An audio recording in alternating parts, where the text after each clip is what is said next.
Ok, pues saludamos a todos los que nos ven por internet. Pues vamos a iniciar, vamos a orar para iniciar el estudio de esta tarde noche. ¿A quién le gustaría guiarnos en oración? Avi, ok, ahí está el micrófono. Padre, te damos gracias por esta noche, te pedimos que nos cuides hoy y te pedimos que esta clase sea de edificación para nosotros. También te pedimos que puedan venir más hermanos para poder aprender más acerca de tu palabra. En el nombre de Cristo Jesús, amén.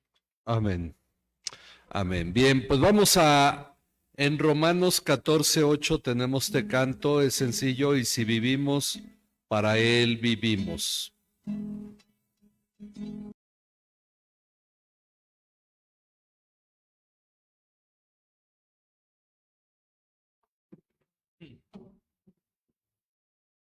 Bien, vamos a iniciar el estudio de hoy.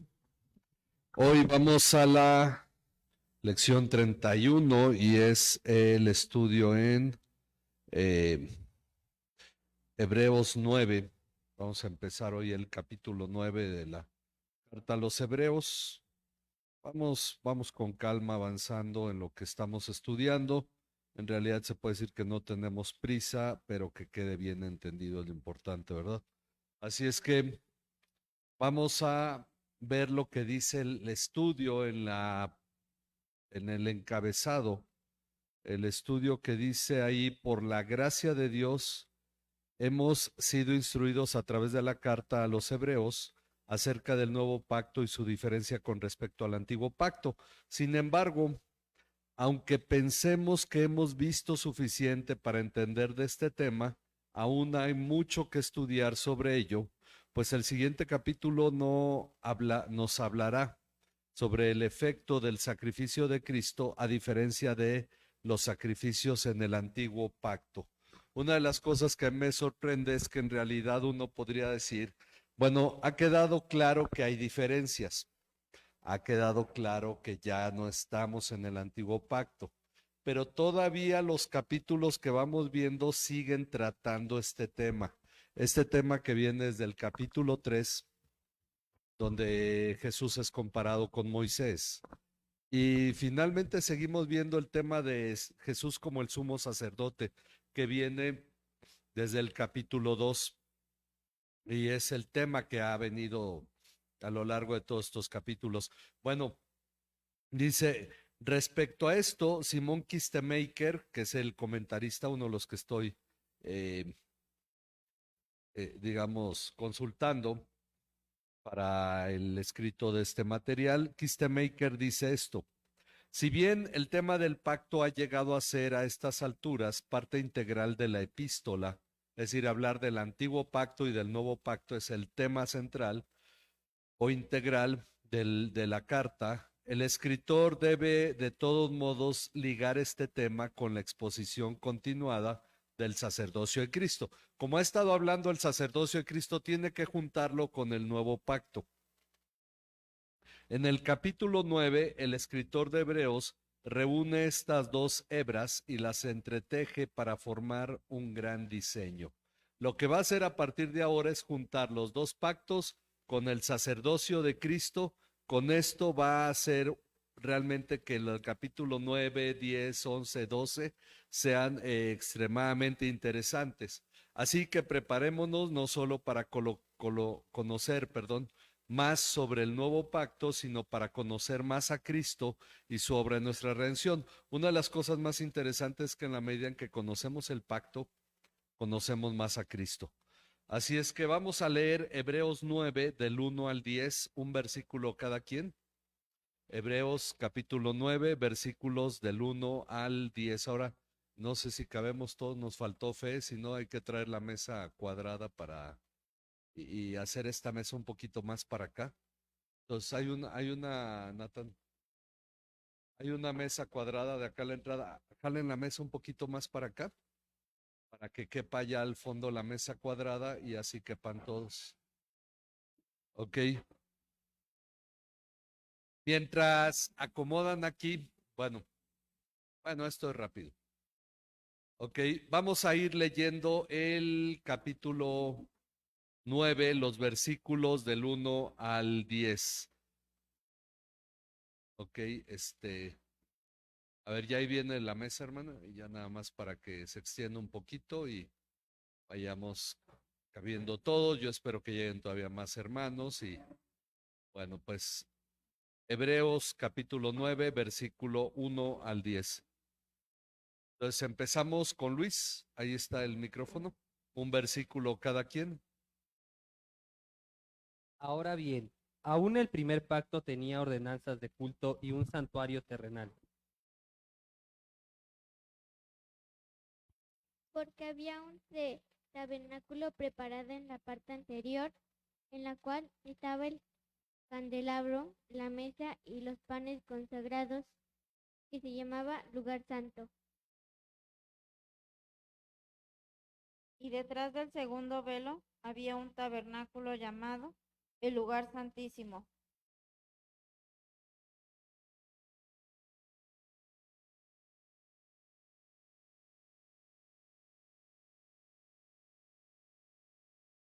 El 4. El cual tenía un incensario de oro y el arca del pacto cubierta de oro por todas partes, en la que estaba una urna de oro que contenía el maná, la vara de Aarón que reverdeció y las tablas del pacto. Sobre el arca estaban los querubines de gloria que daban sombra al propiciatorio, pero de estas cosas no se puede hablar ahora en detalle. Así preparadas estas cosas, los sacerdotes entran continuamente al primer tabernáculo para oficiar en el culto. Pero en el segundo solo entra el sumo sacerdote una vez al año, no sin llevar sangre, la cual ofrece por sí mismo y por los pecados del pueblo cometidos en ignorancia. Queriendo el Espíritu Santo dar a entender esto, que el camino al lugar santísimo aún no había sido revelado en tanto que el primer tabernáculo permaneciera en pie. Lo cual es símbolo para el tiempo presente, según el cual se presenta ofrendas y sacrificios que no pueden hacer perfecto, en cuanto a la conciencia al que practica ese culto. El 10. Ya que tiene que verlo son comidas y bebidas y diversos lavamientos, ordenanzas para el cuerpo impuestas hasta el tiempo de reformar las cosas. Ok, entonces, una de las cosas importantes es que vamos a ver hoy los rituales, los sacrificios del antiguo pacto. Entonces, lo primero que nos dice es que el primer pacto tenía ordenanzas para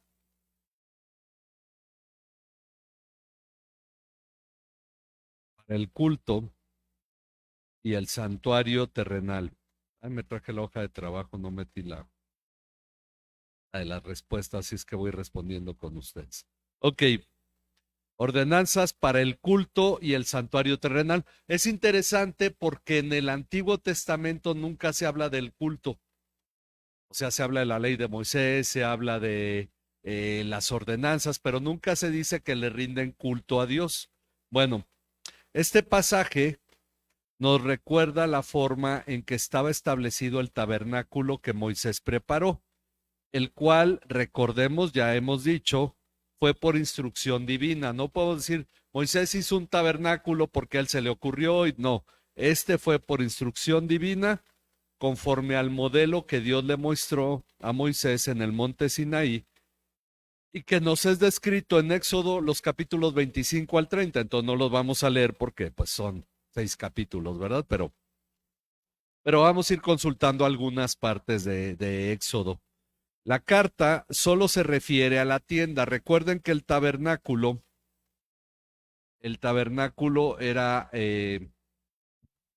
No solamente era la tienda como tal, que eso es a lo que se refiere el término tabernáculo, sino que en realidad era un espacio, si no mal recuerdo, era de 25 por 40 metros y tenía, de lado estaba el norte, el sur, tenemos luego la que llaman la Rosa de los Vientos, ¿verdad? El norte, el sur, el este y el oeste. Ok, el este pues es también el oriente. Y el tabernáculo estaba enfocado al oriente, es decir, la entrada estaba del lado oriental y tenía una cortina, estaba rodeado por una cortina. En la entrada estaba el altar de los sacrificios, el altar de bronce. Luego estaba la fuente de agua, que era redonda, donde se lavaban los sacerdotes. Y luego ya estaba que la carta solo se refiere a la tienda, ¿ok? A esta parte sin hacer referencia al atrio rodeado de un cerco de tela y en el cual se encontraba el altar de bronce en la entrada, donde se ofrecían los sacrificios, y la fuente de agua donde se lavaban los sacerdotes, a la entrada de la tienda que estaba dividida en dos partes. ¿Ok? Tenemos dos partes, obviamente aquí hay una entrada y bueno, de hecho era un velo, no era una entrada como tal, sino un velo, solamente se hacía un lado y entraba uno. Ok,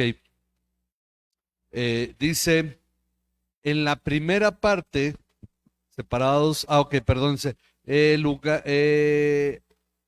lavaban los sacerdotes a la entrada de la tienda que estaba dividida en dos partes. El lugar santo a la entrada y al fondo el lugar santísimo, separados ambos por una cortina. Entonces, este es el lugar santo. Y este es el lugar santísimo. ¿Ok? Tenemos esos dos lugares.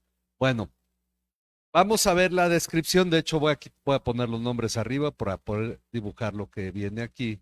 El lugar santo y el lugar santísimo. Bueno, y ahorita vamos a poner lo que había en cada uno. Entonces le limpiamos aquí ahorita y ahorita vamos a ir viendo lo que tiene cada lugar. Bien. Dice, ok, en la primera parte de la tienda, siguiendo aquí la lectura, en el versículo 2, dice, porque había un tabernáculo preparado. En la parte anterior o en la primera parte de la tienda estaba él, ¿cuál es lo primero que menciona? Ok, candelabro, ok, el candelabro.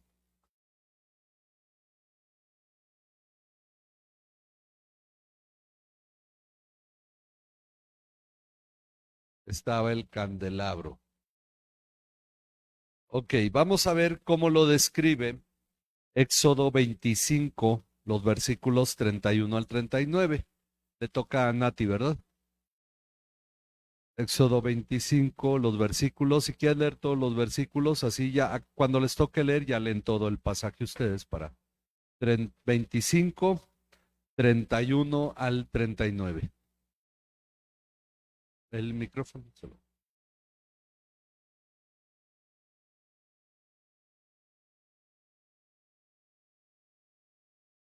Entonces harás un candelabro de oro puro. El candelabro, su base y su caña han de hacerse labrados a martillo. Sus copas, sus cálices y sus flores serán de una pieza con él.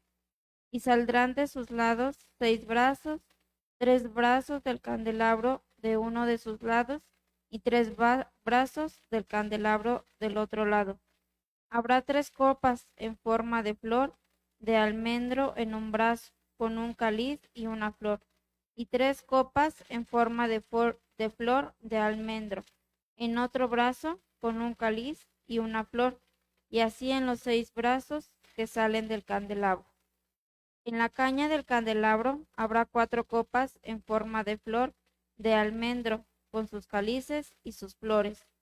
Habrá un cáliz debajo de los 2 primeros brazos que salen de él, y un cáliz debajo de los 2 siguientes brazos que salen de él, y un cáliz debajo de los 2 últimos brazos que salen de él, así con los 6 brazos que salen del candelabro. Sus 39. cálices y sus brazos serán de una pieza con él. Todo ello será una sola pieza de oro puro labrado a martillo. Entonces hará sus 7 lámparas, sus lámparas serán levantadas, de modo que alumbren el espacio frente al candelabro. Sus despabiladeras y sus platillos serán de oro puro. El candelabro, con todos estos utensilios, será hecho de 34 kilos de oro puro.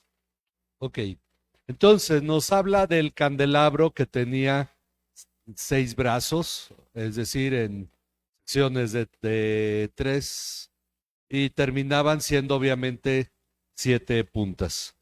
Ok, gracias.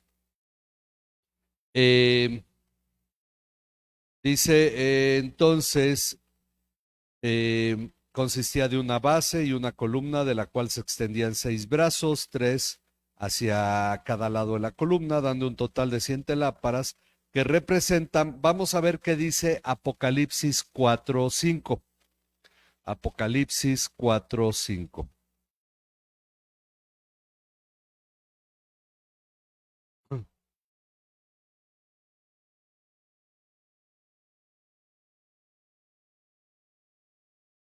Y del trono salían relámpagos y truenos y voces, y delante del trono ardía 7 lámparas de fuego, las cuales son los 7 espíritus de Dios. Ok, 7 lámparas de fuego. Y dice que los 7 son, bueno, dice los 7 espíritus de Dios. En el estudio que hemos hecho de Apocalipsis ya hemos visto por qué señala al Espíritu Santo como 7 espíritus, que es la plenitud del Espíritu Santo, y basado en Isaías, no recuerdo la cita de Isaías, pero que dice que reposará sobre Jesucristo el Espíritu de Jehová, Espíritu de sabiduría, Espíritu de entendimiento, y menciona 7 características. Entonces este número 7 representa la plenitud del Espíritu Santo. Entonces el candelabro representaba la presencia del Espíritu Santo en el pueblo de Israel. Obviamente esto es algo que a ellos no se les dijo, pero finalmente alumbraba toda la noche la tienda. Dice el candelabro, vamos a ver Éxodo 40:24. Entonces colocó el candelabro en la tienda de reunión frente a la mesa en el lado sur del tabernáculo. Ok, entonces aquí está al sur. Entrando estaba a mano izquierda en el lado sur, porque este es el lado sur, ¿verdad? Bueno, luego está ¿cuál es la segunda del mobiliario que señala el pasaje? Bueno, también lo podemos ver leyendo Éxodo 25:23 al 29. Éxodo 25:23 al 29. La mesa, ok. Luego está la mesa. Aquí había una mesa y ahorita vamos a ver para qué era esa mesa.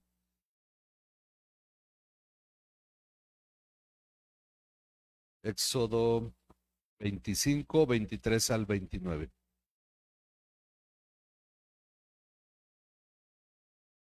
Ok, a ver, Eliseo.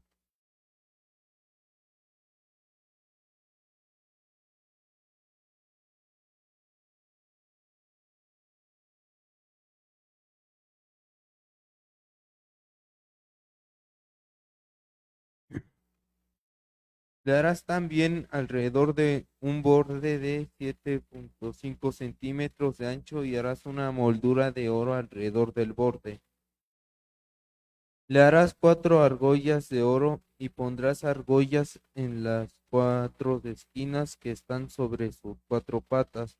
Cerca del borde estarán las argollas para meter las varas a fin de llevar la mesa. Harás las varas de madera y de acacia y las revestirás de oro y con ella llevarán la mesa.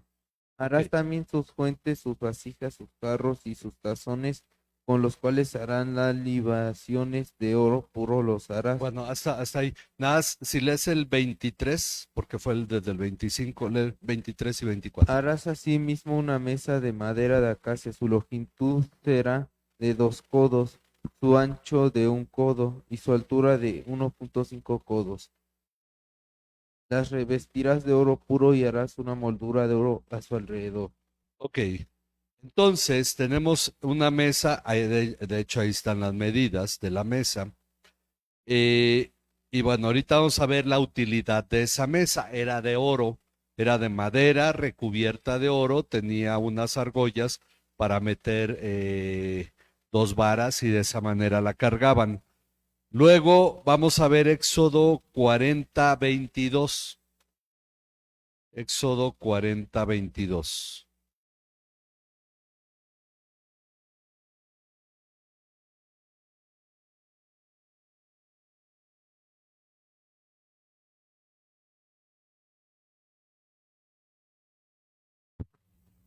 Puso también la mesa de la tienda de reunión en el lado norte del tabernáculo, fuera del velo. Ok. Entonces, la mesa estaba al lado norte, el candelabro al sur, enfrente de la mesa, fue lo que leímos. Luego seguimos. Sobre la mesa estaban los panes. Ok. Los panes consagrados, también llamados panes de la presencia o proposición. Esto es Éxodo 25:30. Éxodo 25:30.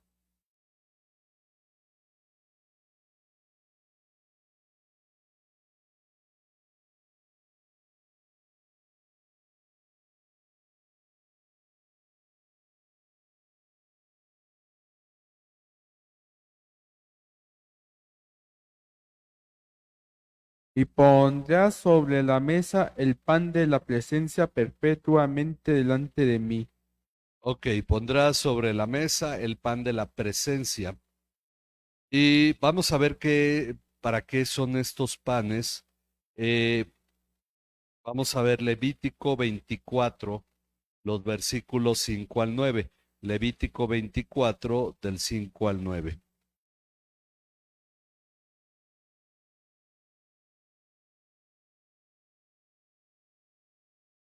Y tomarás flores de, y tomarás flor de harina, y cocerás de ella 12 tortas. Cada torta será de 2 décimas de efa. Y las pondrás en 2 hileras, 6 en cada hilera, sobre la mesa limpia delante de Jehová. Pondrás también sobre cada hilera incienso puro, y será para el pan como perfume, ofrenda encendida a Jehová. Al 9. Ujú. Cada día de reposo lo pondrá continuamente en orden delante de Jehová, en nombre de los hijos de Israel, como pacto perpetuo. Y será de Aarón y de sus hijos, los cuales lo comerán en el lugar santo, porque es cosa muy santa para él, de las ofrendas encendidas a Jehová por derecho perpetuo. Ok, entonces eran 12 panes. Podemos discernir que era uno por cada una de las tribus de Israel. Y vamos a ver qué representan. Tenemos Mateo 26:26 y Juan 6:51. Mateo 26:26 y luego Juan 6:51.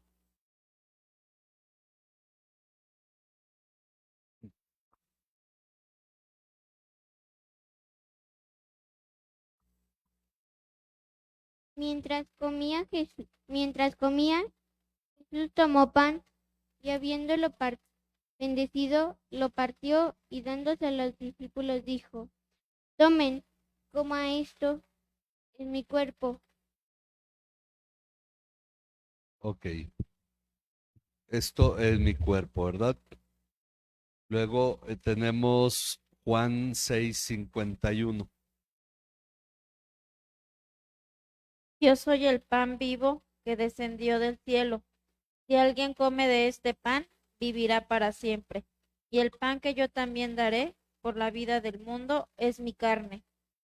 Ok, entonces tenemos que hay una cosa interesante porque estos panes representan finalmente el cuerpo de Jesús entregado por nosotros.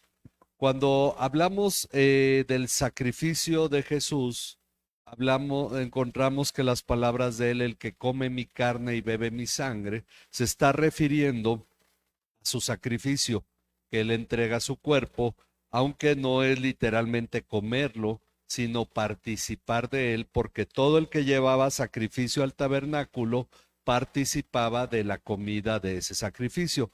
Pero cuando lleguemos al capítulo 13, vamos a ir aclarando eso todavía más. Entonces todavía nos quedan algunas lecciones, porque de hecho es prácticamente con lo que termina el libro. Pero este se llama ¿cómo se llama? Esta parte, siguiendo la lectura de Hebreos, lugar santo. Este se llama el lugar santo.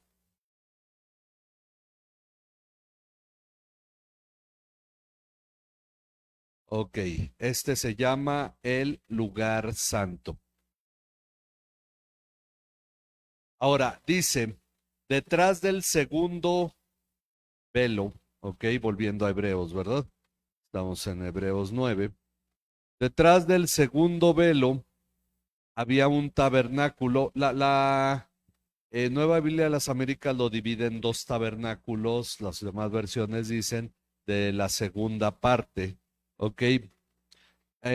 Había un tabernáculo llamado el lugar santísimo. Ok, los que ya pusimos aquí, ¿verdad? Lugar santo y lugar santísimo.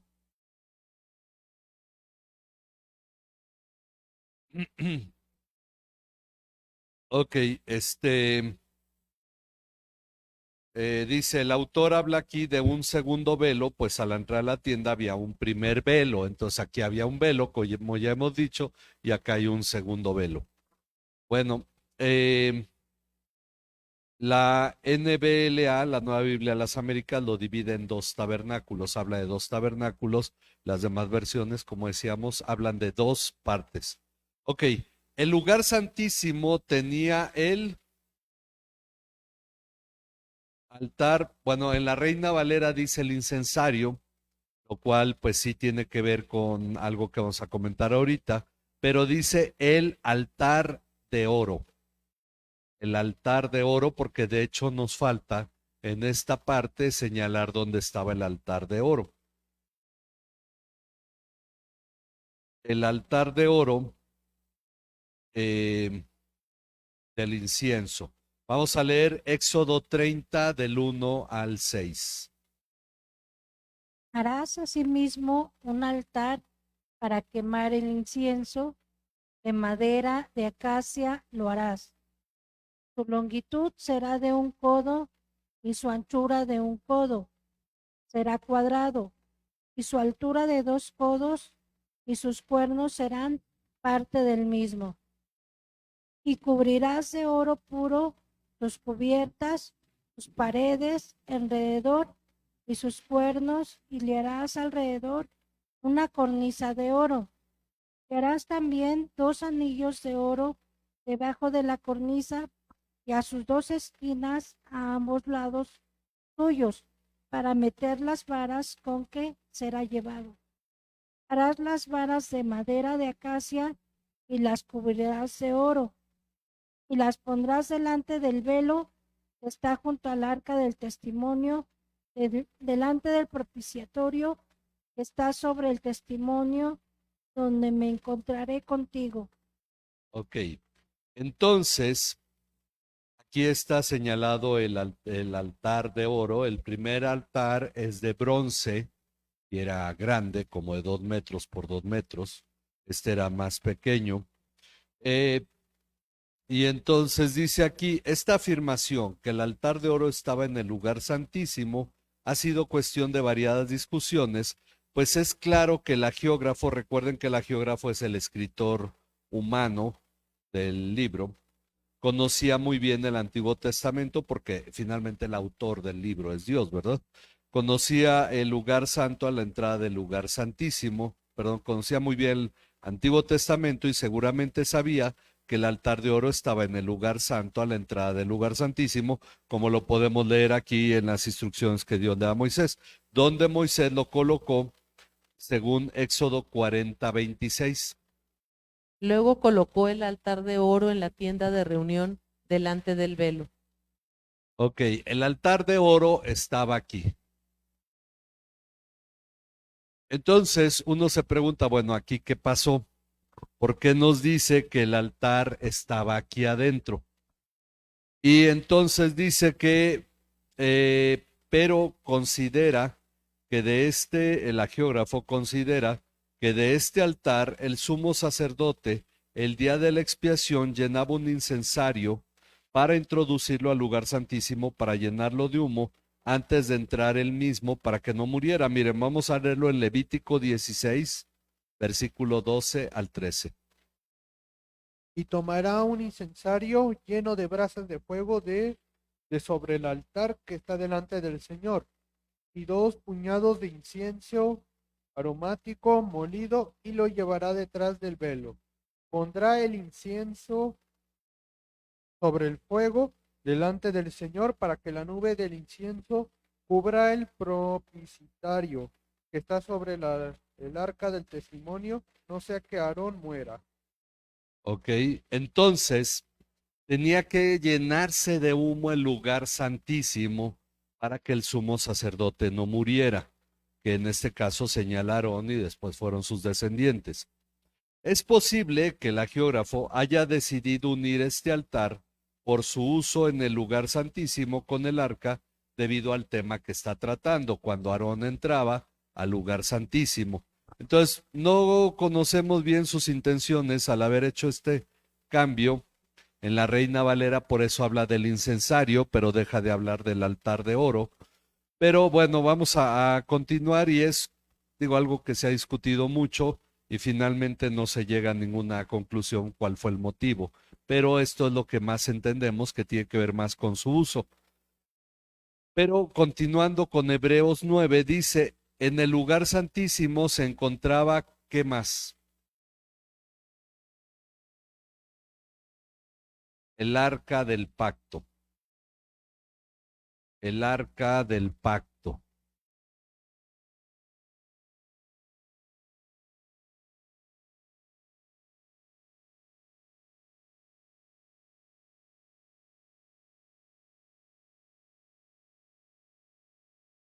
Ok, se encontraba el arca del pacto cubierta de oro. Vamos a leer Éxodo 25, del 10 al 16. Éxodo 25, 10 al 16.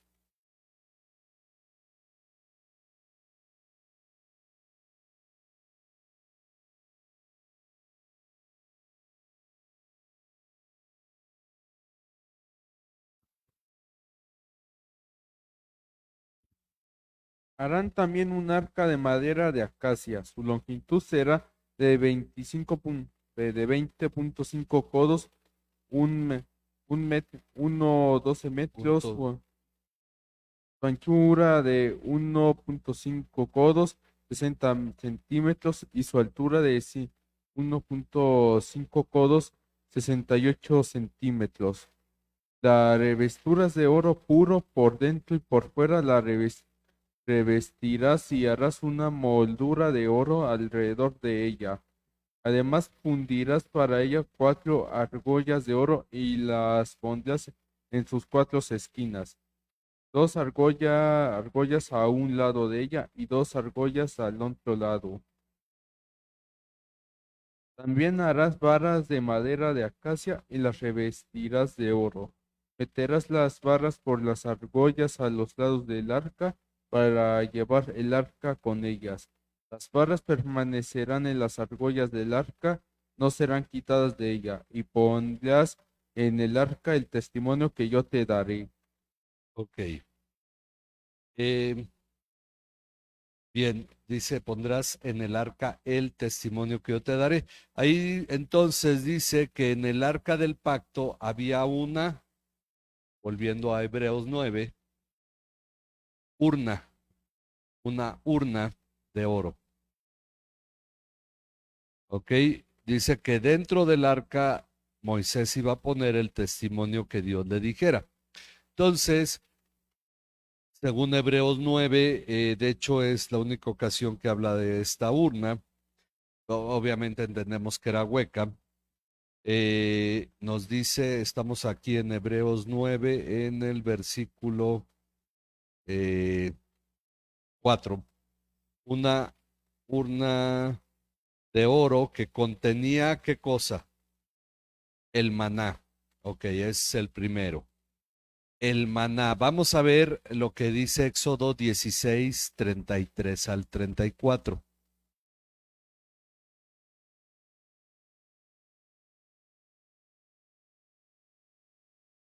33 al 34. Éxodo 16. Y dijo Moisés a Aarón, toma una vasija y pon en ella un gomer de maná y ponlo delante de Jehová para que sea guardado para vuestros descendientes. Y Aarón lo puso delante del testimonio para guardarlo, como Jehová lo mandó a Moisés. Ok, entonces para el testimonio, ellos guardaron del maná y lo pusieron en el arca. Esa es una de las cosas. La otra es que esta carta nos dice que lo que también estaba dentro de la urna del arca del pacto era la vara de Aarón. La vara de Aarón. No lo dice el Antiguo Testamento, pero lo señala el escritor de la carta a los hebreos. Ok, estaba la vara de Aarón que retoñó. Vamos a ver Levítico 17, 8 al 10. Levítico 17, 8 al 10.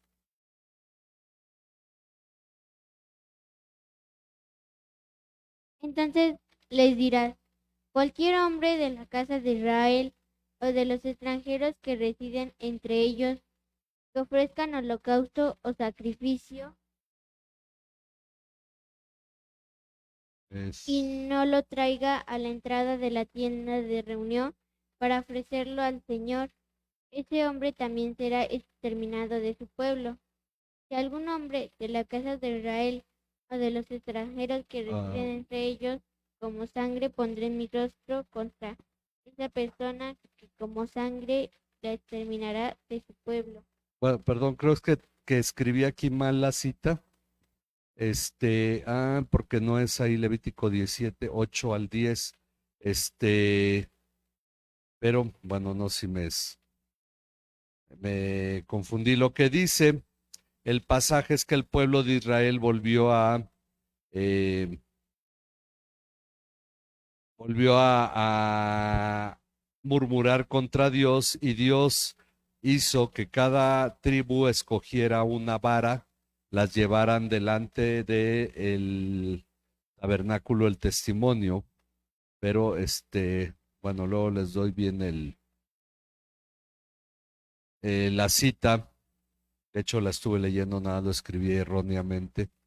Bueno, y lo que ocurrió es que la vara las iban a dejar en la noche y la vara de la tribu de Leví iba a llevar el nombre de Aarón y la vara obviamente eran varas ya cortadas, la vara que retoñara esa iba a marcar Dios a quien había elegido él y por esa razón, cuando la vara de Aarón al otro día lo vieron que retoñó, entonces pues todos entendieron que Dios verdaderamente había escogido a Aarón.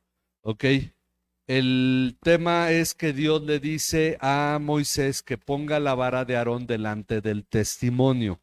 Es tal como cuando dice sobre el maná que lo ponga delante de Dios. Creo que les debo ahí esa cita, la tenemos por ahí que corregir, ¿verdad? Bueno, aparte de ello estaban las tablas del pacto. Ok, entonces contenía el maná y las tablas del pacto.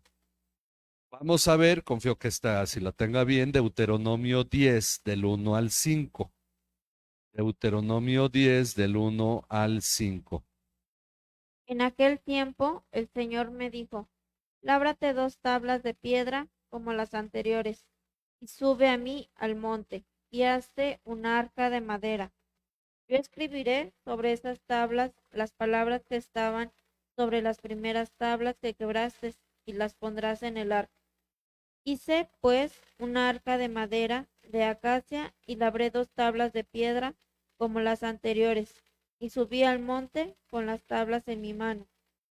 Y él escribió sobre las tablas, conforme a la escritura anterior, los 10 mandamientos que el Señor les había dado a ustedes en el monte de en medio del fuego el día de la asamblea.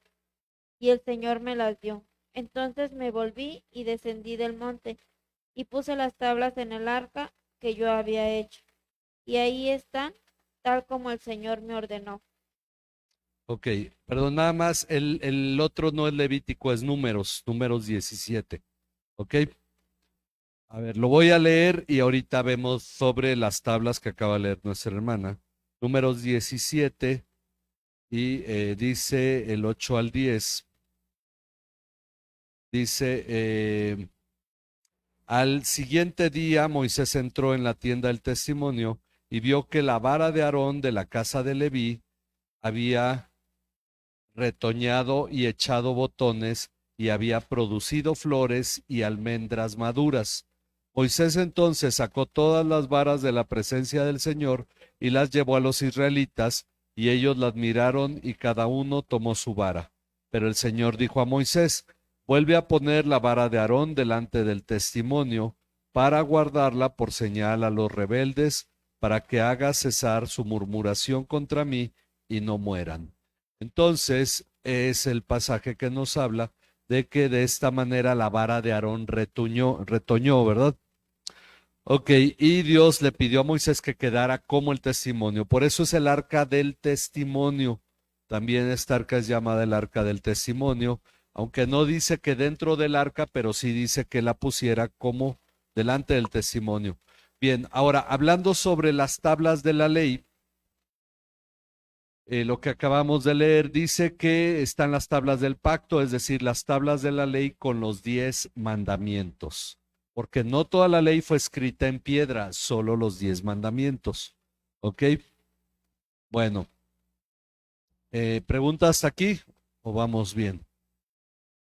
Dice el punto 10. Además, sobre el arca estaban los querubines, volviendo a Hebreos 9, ¿verdad? Sobre el arca estaban los querubines de gloria que daban sombra. Obviamente los querubines estaban posados sobre algo. Dice que daban sombra al propiciatorio. Está ahí en Hebreos, estamos hablando de Hebreos 9.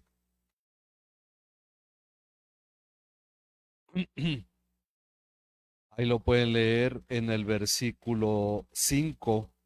Sobre el arca estaban los querubines de gloria que daban sombra al propiciatorio. ¿Ok? En ese lugar es donde Moisés se encontraba con Dios. Miren, vamos a leerlo en Éxodo 25, 17 al 22. Y harán un propiciatorio de oro fino, cuya longitud será de 2 codos y medio, y su anchura de codo y medio. Y harán también 2 querubines de oro, labrados a martillo. Lo harás en los 2 extremos del propiciatorio. No, hasta el 22. Ok, entonces, perdón, hasta el 22. Ajá. Harás pues un querubín en un extremo y un querubín en el otro extremo. De una pieza con el propiciatorio harás los querubines en sus 2 extremos. Y los querubines extenderán por encima las alas, cubriendo sus alas el propiciatorio. Su rostro, el uno enfrente, el otro mirando al propiciatorio, los rostros de los querubines. Y pondrás el propiciatorio encima del arca, y en el arca pondrás el testimonio que yo te daré. y de ahí me declararé a ti y hablaré contigo sobre el propiciatorio de entre los dos querubines que están sobre el arca del testimonio y todo lo que yo te mandare para los hijos de Israel. Ok, entonces dice que en el propiciatorio es donde Dios hablaba con Moisés. Era la tapa que cubría el arca. El arca estaba hueca donde metió Moisés las tres cosas que acabamos de ver y la cubre con la tapa que es el propiciatorio que encima tenía los dos querubines. Y ahí es donde entraba a Aarón Moisés para hablar con Dios y era donde llevaba la sangre el sumo sacerdote cuando entraba una vez al año. Ok, bueno, dice, y aunque el tema del tabernáculo es apasionante, la carta, estamos hablando ahora de Hebreos 9:5 al final, la carta hace un señalamiento para no perder de vista el tema que estamos tratando al decirnos, pero de estas cosas no se puede hablar ahora en detalle. De estas cosas no se puede hablar ahora en detalle, es decir, el tema nos podemos seguir y seguir hablando sobre el tabernáculo, todo lo que Dios mandó, por eso no habla del patio, por eso no habla del altar de bronce, porque habló de dos cosas, que el antiguo pacto tenía ordenanzas para el culto, que va a hablar ahorita, y para el santuario terrenal, que es el tabernáculo. Ok, acaba de hablar del santuario terrenal. La carta no nos está, perdón, lo que la carta nos está señalando es que había un orden y una forma en cada cosa que la ley mandaba. De hecho, la ley era muy puntual sobre cada sacrificio ritual, pues todo debía hacerse de manera exacta como era ordenada por Dios. Asimismo, todo material debía ser el correcto, pues la ley no daba lugar a variaciones o a la iniciativa humana. No dependía que uno dijera, ay, pero es que me gusta más hacerlo así. No, no daba lugar a eso. No consistía en buenas intenciones o en creatividad, sino en la obediencia, pues ya que la ley se basa en las obras, cada obra debía ser llevada a cabo de la manera ordenada por Dios. Entonces, la ley tenía que cumplirse haciendo exactamente lo que Dios dijera, no era lo que cada uno creyera que era correcto. Esta es una gran y enorme, porque ahí quise resaltar este asunto, diferencia con respecto al nuevo pacto, cuyos rituales, como el culto, porque en realidad llamaríamos rituales en el nuevo pacto al culto, la cena del Señor y el bautismo, no fueron establecidos con instrucciones estrictas. No hay ningún pasaje que diga cómo se debe llevar el culto por la iglesia, pero sí cómo se debe llevar por la ley de Moisés. No hay ningún pasaje que nos diga cada cuándo y cómo se debe llevar a cabo la cena. Pablo solamente señala que hay que esperarse unos a otros y tener cuidado unos de otros. Y no dice cada cuándo hay que tenerla, etcétera. Y el bautismo no nos dice tampoco cómo es la forma del bautismo, porque, como dice aquí, es importante, dice cuyos rituales como el culto, la cena y el bautismo no fueron establecidos con instrucciones estrictas, como en el caso del antiguo pacto, tal como lo podemos ver en Éxodo, Levítico, Números y Deuteronomio. Si vieron cómo describió el candelabro, por ejemplo, le dice sobre todos los cálices que va a tener y las flores y etcétera. También les va a decir cómo hacer el aceite y les va a dar muchas instrucciones, pero no nos da ni una instrucción de cómo bautizar. No nos da ninguna instrucción de cómo llevar a cabo la cena. No nos da ninguna instrucción de cómo hacer el culto. Nos señala cosas como en 1 Corintios 14, cuando Pablo dice que si uno tiene palabra, calle el otro, y que si 2 o 3 tienen palabra, hablen solamente unos cuantos, no hablen todos, hablen en orden, y solamente establece que hay un orden, pero no está diciendo que el culto debe llevarse a cabo de tal o cual manera. Bueno, dice, es importante destacar esto, pues muchos insisten en la forma del bautismo. Están los que incluso dicen que tiene que ser un río donde el agua esté corriendo. Ok, no se vale en una alberca, no se vale en un lago que no se mueva el agua. Por alguna razón piensan así, pero dice, muchos insisten en la forma del bautismo, señalando ejemplos de narraciones en la Biblia, no de instrucciones, sino de narraciones. Y la interpretación del término bautizo, que significa sumergir, pero también significa poner debajo de. Es decir, no solo es sumergir a alguien, sino ponerlo debajo. Tú te puedes echar un baño en una tina o en una regadera, en ambos casos estás debajo del agua. Entonces, dice, y sobre lo cual no hay instrucción específica en ningún pasaje de la Biblia. Sin embargo, en el caso de este y de los demás rituales del nuevo pacto, es decir, el culto, la cena, el bautismo, su valor no está en la forma, sino en lo que significan respecto de nuestra comunión con Dios, pues esta característica del nuevo pacto es valiosa y la hemos de ver en el capítulo 10. Por ahora debemos continuar en el tema que estamos tratando. Ok, vamos a entender que algo que el nuevo pacto nos señala es que no nos da instrucciones de cómo, sino lo que las cosas en realidad significan. Ya lo veremos más adelante, pero vamos a terminar diciendo, tras señalar el orden del tabernáculo terrenal, que es en el que estamos, ahora la carta nos habla del orden para el culto. Estando estas cosas así preparadas, estoy en el versículo 6. Así preparadas estas cosas, dice, ¿ok? En Hebreos 9:6. Entonces dice, estando estas cosas así preparadas, los sacerdotes entran continuamente al primer tabernáculo. Al primer tabernáculo para oficiar en el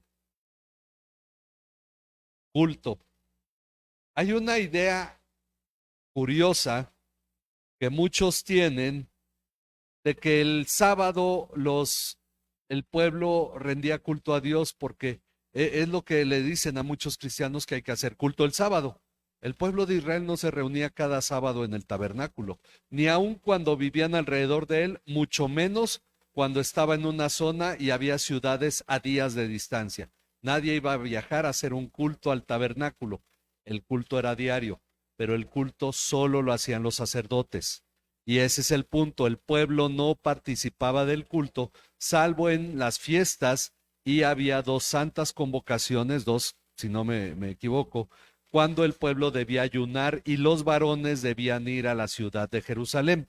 Pero fuera de eso, el culto, como lo narra aquí el autor de la carta, lo hacían diariamente los sacerdotes. De ahí que por eso ahora somos un pueblo de sacerdotes, porque participamos todos del culto. Nadie está fuera del sacerdocio entre los cristianos, porque entonces no podría entrar al culto. Tendría que escuchar de nosotros solamente lo que Dios está haciendo y no participaría. Es algo semejante a lo que hace la Iglesia Católica. La Iglesia Católica en realidad no son los fieles, son los clérigos. Por eso ellos se llaman clérigos, son la Iglesia. Todos los demás que no son clérigos son el pueblo y ellos no participan de la Iglesia, pero se les dan los sacramentos como una obra de gracia para que alcancen salvación, pero ellos no son la Iglesia. Entonces, el punto es que entre los cristianos todos somos sacerdotes, todos participamos de la Iglesia. Ok, entonces los sacerdotes oficiaban el culto. Lo que decíamos, en el Antiguo Testamento nunca se nos muestra este término que los sacerdotes hacían el culto, pero nos es aclarado aquí. Ok, dice el punto 13. El culto, como es llamado aquí, que oficiaban los sacerdotes, consistía en quemar ¿qué? Ok, bueno, perdón, es que esto no está ahí. Vamos a ver Éxodo 30 del 7 al 8. Y después va a venir Éxodo 27, 20 al 21 y al final Levítico 24, 6 al 9. Ok, nada más voy a señalar donde me equivoqué para arreglar.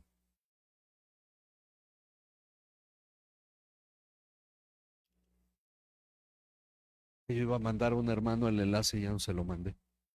Bueno, ya le quedé a deber, al rato se lo mando. Ok. Dice el culto que los sacerdotes oficiaban en Éxodo 30, 7 al 8. ¿A quién le toca? Aarón quemará incienso aromático sobre él lo quemará cada mañana al preparar las lámparas. Cuando Aarón prepare las lámparas al atardecer, quemará incienso. Habrá incienso perpetuo delante del Señor por todas las generaciones. Ok. Entonces, el culto, como es llamado aquí, que oficiaban los sacerdotes, consistía primero en quemar incienso cada mañana y al atardecer. Esa era la parte del culto. No había shofar, no había lo que ahora muchos les promociona, ¿no? Iba y el sacerdote, el sumo sacerdote, quemaba incienso en la mañana y al atardecer. Luego Éxodo 27, 20 al 21.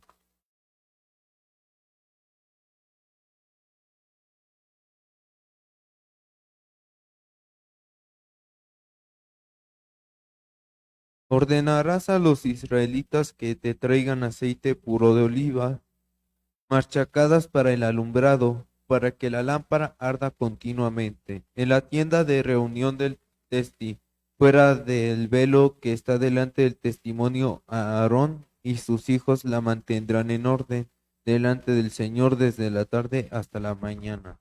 Será estatuto perpetuo para todas las generaciones de los israelitas. Ok, entonces parte del culto era mantener encendidas las lámparas del candelabro desde el atardecer. Perdón.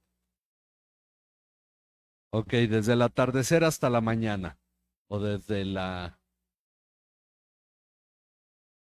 No, al revés, porque toda la noche iba a estar prendida. Entonces, desde el atardecer hasta la mañana. Ok, el tabernáculo nunca iba a estar oscuro.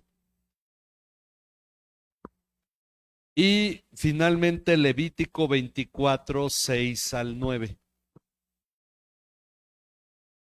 Levítico 24, 6 al 9.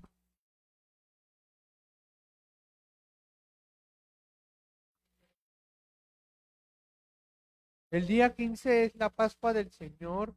Bueno, el día 15 del mismo mes es la fiesta de los panes y levadura para el Señor. Por 7 días comerán pan sin levadura. En el primer día tendrán una santa convocación, no harán ningún trabajo servil. Bueno, creo que ahí me equivoqué otra vez. Ha de ser Éxodo. No, porque de hecho es parte de un pasaje que ya leímos al principio donde habla sobre los panes. Vimos este pasaje ya. Es Levítico 24. Levítico 24, el 5. A ver, 5 al 9, Levítico 24, no estaba bien el pasaje.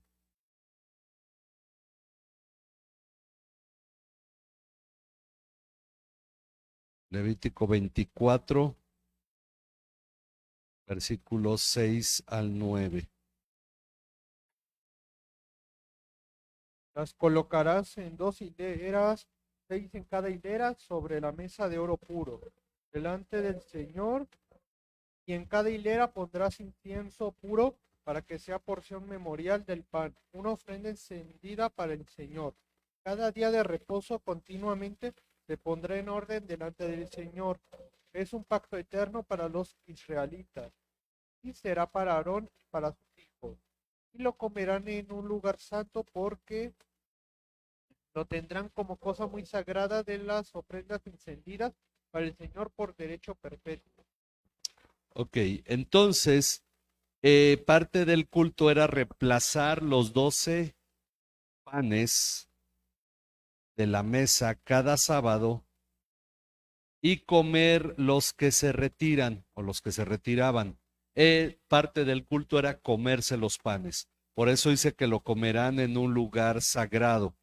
Y esto era parte del culto a Dios. Esto era lo que hacían para Dios. El tabernáculo era el lugar del culto a Dios y lo hacían los sacerdotes. Por eso cuando el nuevo pacto dice, y ninguno enseñará a su hermano diciendo, conoce a Dios porque todos me conocerán, está apuntando al hecho de que los que participaban en el culto solo eran los sacerdotes, Aarón y sus descendientes, y no todo el pueblo. ¿Ok? Ahora, volviendo a Hebreos, Hebreos capítulo 9, habla de un evento especial. De hecho, es a lo que quiere apuntar, a donde nos está llevando todo esto, el versículo 7. Dice, un evento especial en el culto a Dios que ya hemos señalado en otras lecciones es el día de la expiación, en el cual en el segundo tabernáculo solo entra el sumo sacerdote. Ok, en el segundo solo entra el sumo sacerdote una vez al año. El sumo sacerdote una vez al año. No sin llevar sangre, la cual ofrece por sí mismo y por los pecados del pueblo cometidos en ignorancia. Ignorancia es porque pues finalmente eran pecadores y no eran transformados. Era para salvación. Bueno, luego hay una parte interesante, el versículo 8. De esta manera, ¿quién quería mostrar algo? El Espíritu Santo, ¿ok? De esta manera, el Espíritu Santo,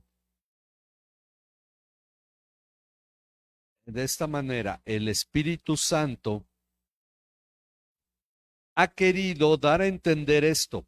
Ok, ¿qué es lo que el Espíritu Santo ha querido dar a entender? Dice que ¿dónde estoy? Que el camino al lugar santísimo, es decir, solamente llegaban aquí los sacerdotes, solo el sumo sacerdote entraba aquí y solo una vez al año.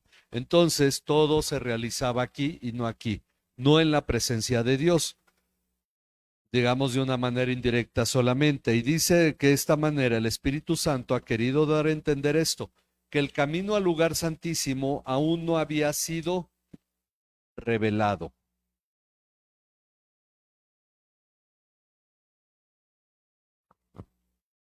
El lugar santísimo aún no había sido revelado, en tanto que el primer tabernáculo permaneciera en pie.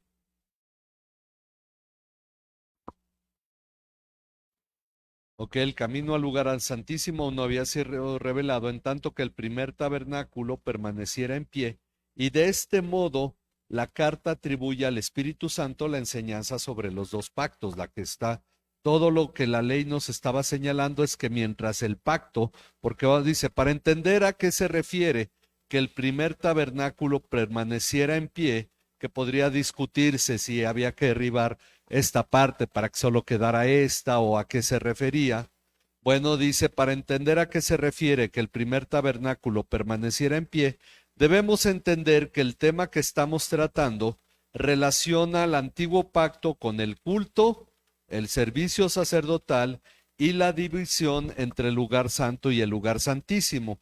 Así entendemos que todo esto permanecía de pie porque el antiguo pacto aún estaba vigente. Si el antiguo pacto seguía vigente, no entrábamos al lugar santísimo. Entonces, para que pudiéramos entrar al lugar santísimo, ¿qué tenía que pasar? Tenía que terminar el antiguo pacto, la ley de Moisés. Tenía que terminar una de las cosas que muchos cristianos no toman en cuenta y aún juegan entre el antiguo pacto y el nuevo, porque finalmente lo que se escribió en piedras, como ya vimos, que dice que la ley que daba muerte, la escrita en piedras, ¿qué se escribió en piedras? Los 10 mandamientos. Entonces tenemos que tener claro que los 10 mandamientos han dejado de ser, pero tenemos un mandamiento que los incluye. Amarás al Señor tu Dios con todo tu corazón, toda tu alma, todas tus fuerzas, toda tu mente, y amarás a tu prójimo como a ti mismo, involucra los 10 mandamientos. Pero estos han dejado de ser porque son parte del antiguo pacto. Ahora, dice, y con el fin de dejar claro esto, el último versículo que leímos, el 10, dice, con el fin de dejar claro esto, señala que esta afirmación es un símbolo, ahí está, no lo borré, ok, para el tiempo presente. ¿También? Ok, bueno, pues ya tienen ese regalo. Según el cual se presentan ofrendas y sacrificios que no pueden hacer perfecto en su conciencia al que practica ese culto. Es decir, el culto que se practicaba en la ley de Moisés no cambiaba a nadie. Dice, ya que tiene que ver solo con comidas y bebidas y diversos lavamientos, ordenanzas para el cuerpo, impuesto hasta el tiempo de reformar las cosas. ¿En qué nos hace mejores cristianos comer o no comer ciertas cosas? Nada. No puede contra el pecado, dice Pablo, lo vamos a ver la próxima semana. No puede contra los apetitos de la carne. El comer o no comer esto no me hace más santo ni menos santo, no tiene ningún efecto sobre el pecado. El guardar un día de reposo no me hace mejor cristiano o peor cristiano. ¿Cómo eso me transformaría? Entonces tenemos que ver que el nuevo pacto apunta a cosas que sí nos transforman y dice que estas cosas están ordenadas hasta el tiempo de reformar las cosas, y por eso nos va a llevar a la obra de Cristo para entender el tiempo de reformar las cosas y cómo lo anterior ha dejado de ser. Por eso termina diciendo sobre el sentido de estas ordenanzas y su diferencia en el nuevo pacto, veremos en la siguiente lección. Ok, entonces esto es lo que veremos la siguiente lección, y pues agradecemos a cada uno el participar de esta lección. Yo espero que haya sido de edificación. Si alguien tiene preguntas, puede escribírmelas y ya las estaré checando yo en internet. Vamos a orar para terminar. Vamos a ponernos en las manos de nuestro Dios, que ahora pues sí nos excedimos un poquito, pero pues gracias a Dios por este tiempo. Le damos gracias a Dios que Carmen, la esposa de nuestro hermano Arturo, está mejor. Tenemos que orar por Yolanda, la hermana de Ivonne, y por Luis Miguel, es primo de Doris, que tiene cáncer y al parecer ya está en una etapa muy difícil. Entonces, pues vamos a orar por ellos. Por nuestra hermana Félix, había estado enferma, está mucho mejor. Carolina, pues está ahorita todavía sigue en tratamiento y hay que orar también, seguir orando por ella, porque constantemente le llegan nuevamente dolores de pecho, y pues que Dios le fortalezca a ella. Así es que vamos a orar. Padre, te damos muchas gracias por esta reunión, por este estudio. Gracias por tu palabra y por lo que ahora tú nos estás enseñando a través de ella, para que nosotros tengamos claro, Padre, lo que en verdad necesitamos conocer de ti y cómo necesitamos reposar verdaderamente en ti. Te pedimos que tú obres en la vida, el corazón de cada uno de los que participamos de este estudio, para que tu palabra no pase inadvertida y podamos entender lo que nos estás diciendo. Danos paz, Señor, para poder nosotros vivir de la manera correcta, meditando en tu palabra, entendiendo lo que dices, Señor. Y queremos interceder por todos aquellos que están padeciendo enfermedad en este tiempo, por Carmen.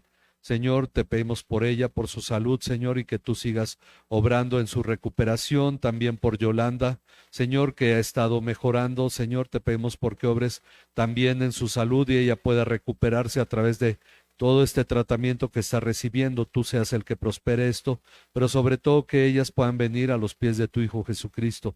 Ponemos en tus manos también a Luis Miguel y te pedimos por su salud, Señor, por este cáncer que él padece, Señor, y que, Padre, ante cualquier escenario que se vaya a presentar en su vida, ante todas las cosas, Padre, él llegue a conocerte para tener en Jesucristo también salvación. Te pedimos que tengas misericordia de cada uno de ellos. Gracias por nuestra hermana Félix, que está mejor. Ten misericordia de Caro y te pedimos que fortalezca su cuerpo, traiga sanidad a su vida y que su fe no decaiga, Señor, sino que tú la fortalezcas. Y por cada uno de nuestros hermanos, como nuestra hermana Austolia, que está en recuperación también, por Elizabeth, Señor, por nuestra hermana Graciela, Señor, por cada uno de los que ha estado en este tiempo en recuperación, por Yaco también, Señor, te pedimos que tú estés obrando en sus cuerpos, Señor, no te apartes de sus vidas, Padre.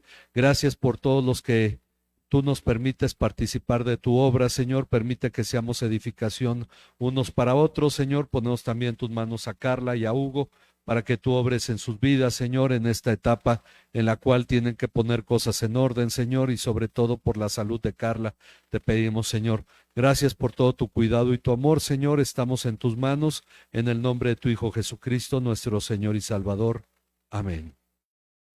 Amén. Damos gracias a nuestro Dios. Nos despedimos de quienes nos ven por internet y continuamos la próxima semana. Dios les bendiga.